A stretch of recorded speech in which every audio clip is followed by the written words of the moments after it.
Hello. Welcome to Sabbath School Flashcards. It is Sunday, February 9th, and the title for today's lesson is Jealous Souls. Even in heaven, a perfect environment, Lucifer feels jealous of Christ.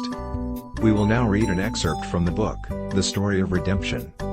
Quoting: Lucifer was envious and jealous of Jesus Christ.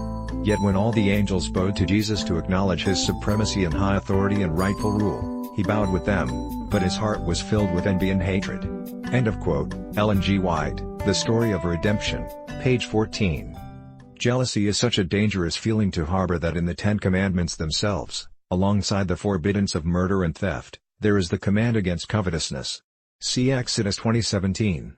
Reading: Thou shalt not covet thy neighbor's house, thou shalt not covet thy neighbor's wife, nor his manservant, nor his maidservant, nor his ox, nor his ass, nor anything that is thy neighbor's. Read Daniel 6:1-5, along with Genesis 37:11 and 1 Samuel 18:6-9. Then answer this question: what role does jealousy play in all these stories? Reading Daniel 6 verses 1-5. It pleased Darius to set over the kingdom 120 princes, which should be over the whole kingdom. And over these 3 presidents, of whom Daniel was first, that the princes might give accounts unto them, and the king should have no damage. Then this Daniel was preferred above the presidents and princes, because an excellent spirit was in him, and the king thought to set him over the whole realm. Then the presidents and princes sought to find occasion against Daniel concerning the kingdom, but they could find none occasion nor fault, for as much as he was faithful, neither was there any error or fault found in him. Then said these men, We shall not find any occasion against this Daniel, except we find it against him concerning the law of his God. Now reading Genesis 37:11. And his brethren envied him, but his father observed the saying.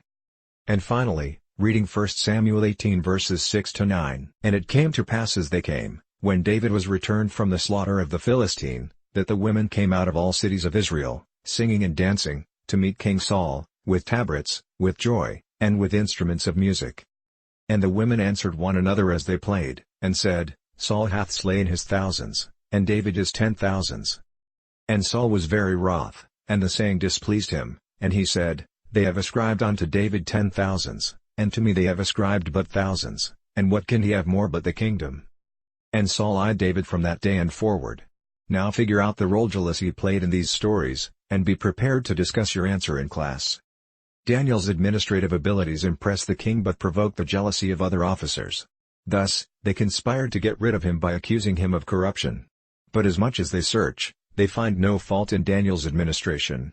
They could find no charge or fault, because he was faithful, nor was there any error or fault found in him. Referencing Daniel 6:4, New King James Version. The Aramaic word translated as faithful can also be translated as trustworthy.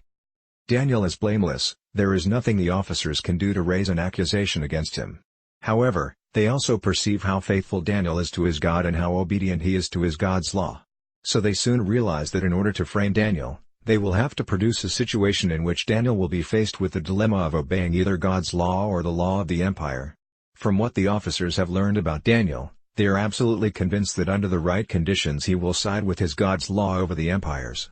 What a testimony to Daniel's faithfulness! What kind of struggles with jealousy have you had to deal with, and how have you dealt with them? Why is jealousy such a deadly and crippling spiritual fault? Give these questions some thought, and be ready to discuss them in class on Sabbath. This is Witness Glenn. Have a great day.